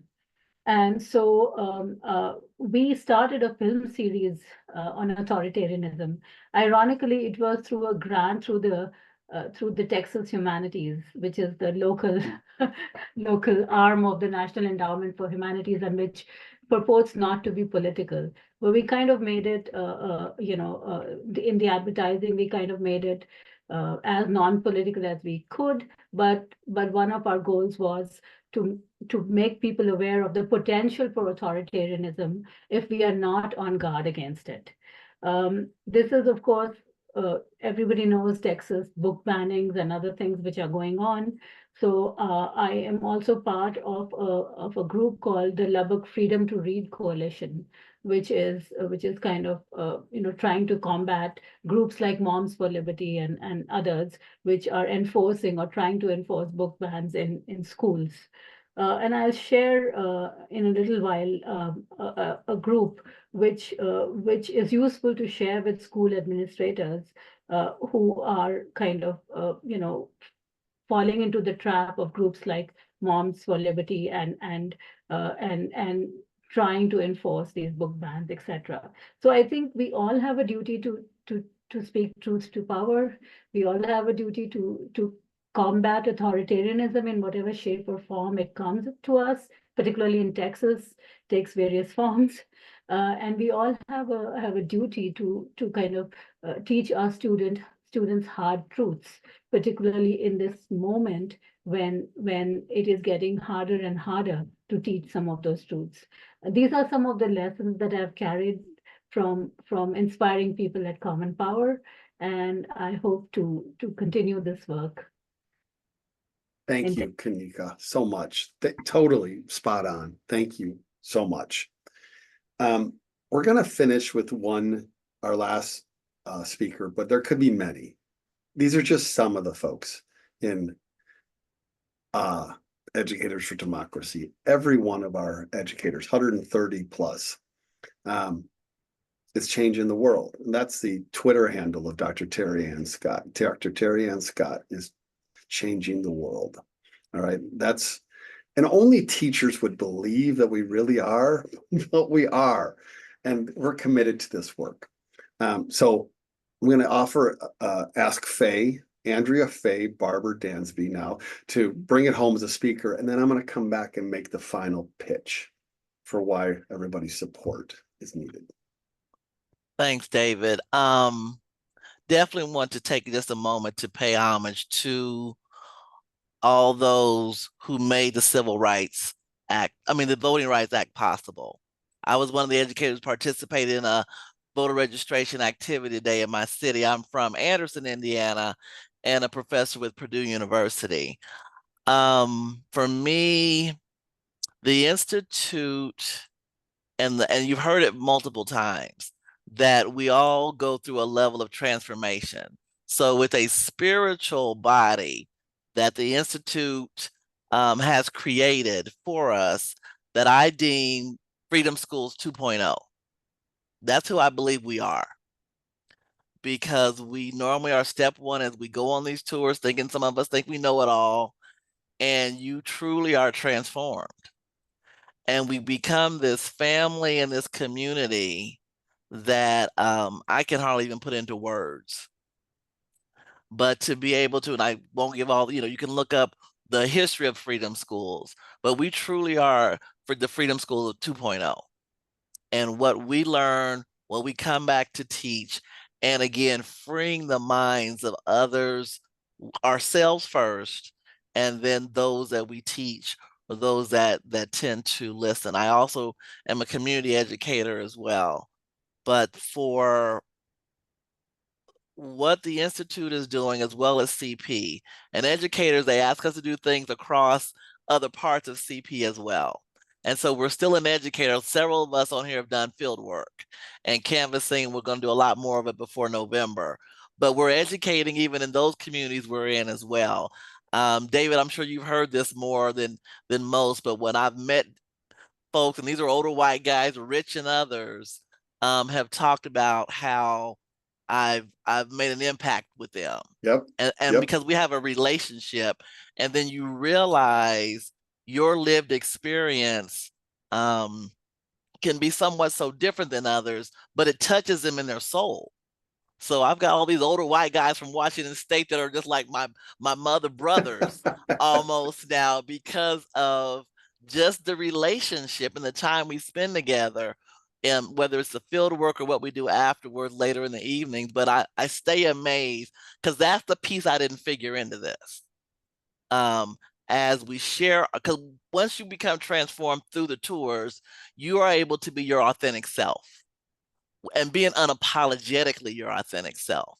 And then when again, we've been asked to do, several of us, to do field work, and the relationships in this multiracial, multi-generational experience. And it's, for me, it's always these older white gentlemen who constantly are DMing me saying how much our relationship means to them. Again, was this overflow. And again, I come from a very spiritual walk, but it's this overflow that I didn't see. I didn't see coming. And every time I get a message from one of my brothers, I just am like, what is going on here? And it's just because, again, we didn't know each other. But once you spend that time together, and truly, I think we're going to keep doing more and more of this. And as most of you know, I'm truly believe this is a beloved community that we're in, that Dr. King talked about, that the King Center still believes is possible. And I'm just grateful because for me, again, this was a lifesaver. My sister passed away in January of 23. I was lost. And then next thing I know, this Common Power thing shows up, and a lecture that Hassan Jeffries was doing. And all I know is, and Jeffrey knows this, it's truly spiritual for what we are. And I can't put it into words, but every day I get another taste or another message from someone who says the impact we are making in each other's lives. So I am just so grateful that this institute exists, CP exists, and the tour, again, is, as everyone has said, completely transformational. Thank you, Faye. Thank you, Faye. Faye is also famous for personally destroying Mike Pence at a CNN town hall. So like, that's something you get if you come and join as well, the Educators for Democracy. So thanks everybody.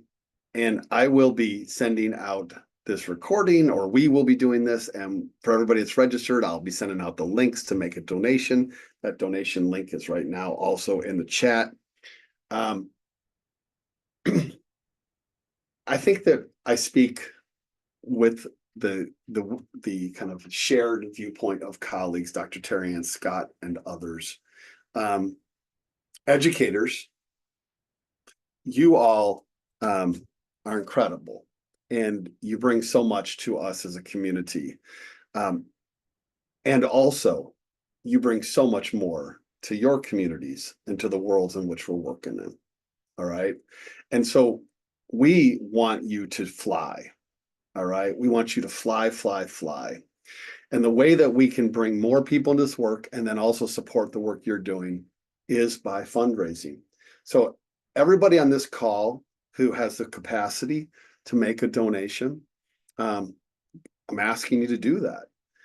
That's part of what my job is here at this organization, is to ask people to give and then to stretch even farther.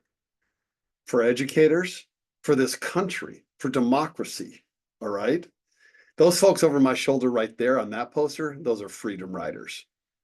That's who they are, okay? Folks over my shoulder right there, you can't see them, but it's Dr. Martin Luther King Jr. and Lyndon Johnson in the White House, all right? That dude right there, Reverend Raphael Warnock, all right? U.S. Senator, all right? Right over here, John Lewis. You can't see over here on this window, I mean, on this wall, Fannie Lou Hamer, all right? Now, I might be weird, okay, in that I'm inspired daily by them, but the reality is, I think that's what educators do, is they bring the past to today, all right? The past isn't past, we know that. It's alive right here, right now, and we get to make that apparent to people. So everybody who can support, we need you to support, really do. 50,000 tonight is our goal in order to get to 75. Somebody already got us started there with 25 if we can match it. I'm asking you. One time we did, and I'm going to finish with this. One time we did a fundraiser early on in our work for Common Power, and somebody, it was at this point in the event when we were just wrapping up and we were making an ask, and somebody raised their hand, one of the participants, and you never know what's going to happen at this moment in like the event. If someone raises their hand, they're going to be like, what are you doing? You shouldn't be asking us for this money, or, what. And so, but of course, so with a little trepidation, but as a good educator. You'd be like, sure, sure, sure. What's your thoughts? And they said, you know, I don't ask, you're not asking us to do this, but I am asking everybody here. And he turned and faced everybody that whatever amount you're going to raise, which you're going to give, double it. Double it. And that's painful. That's really hard to do. It's really hard to do. But here's what I know for sure. Democracy doesn't happen unless we go through the difficulties and the pain together. It doesn't happen. We can't wish it. We can't want it. We can't hope it. We got to act it out. It is a verb. Democracy is a verb. All right. Educators for Democracy, kudos. Love you all. Fuck yes. All right. And everybody else who's here that came tonight, if you want to be part of this, then go to our website and go to the Institute for Common Power page and help this to happen. The donate button is right there. You'll get this link from us. Let's go, people. Let's go. What a time to be alive. What a privilege to be here right now. All right. As hard as it is. All right, everybody. Good night. Thank you all so much. You're the best. We'll see y'all later. Bye-bye.